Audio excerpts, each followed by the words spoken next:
টাঙ্গাইলে ৫৫ বছর ধরে একই স্থানে চলছে নামাজ ও পূজা।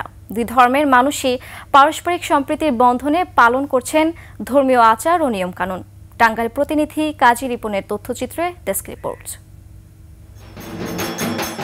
মন্দিরে চলছে শারদীয় দুর্গোৎসব, পূজা অর্চনা, উলুধ্বনি আর ঢাকের বাজনা। এদিকে আজান শুরু হওয়ার আগ মুহূর্তে বন্ধ হয়ে যাচ্ছে ঢাকঢোল আর মাইকের শব্দ। পাশাপাশি মসজিদ মন্দির নিয়ে সম্প্রীতির বন্ধন টাঙ্গাইলের নাগরপুর চৌধুরী বাড়িতে চলে আসছে গত ৫৫ বছর ধরে। চৌধুরী বাড়ি জামে মসজিদ প্লাস হিন্দু সম্প্রদায়ের মন্দির পাশাপাশি তাদের ধর্ম উদযাপন করছে।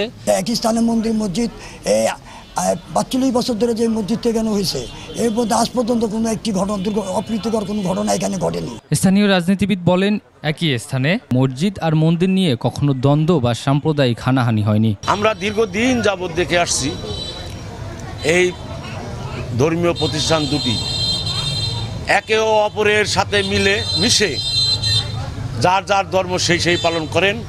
দুই ধর্মের মানুষের সম্প্রীতির বন্ধন এখানে এতই দৃঢ় যে আইন শৃঙ্খলা রক্ষাকারী বাহিনীকে হস্তক্ষেপ করতে হয় না। তবুও যে কোনো আচার অনুষ্ঠানে বাড়তি নিরাপত্তা দিয়ে থাকে প্রশাসন। হিন্দু, বৌদ্ধ, খ্রিস্টান সকলেই এই উৎসবটিকে সার্বজনীন প্রাণের উৎসব হিসাবে যাতে সুন্দরভাবে প্রতিপালিত হতে পারে এজন্য কিন্তু আমরা সবাই একটা লক্ষ্য এবং উদ্দেশ্য নিয়ে কাজ করছি।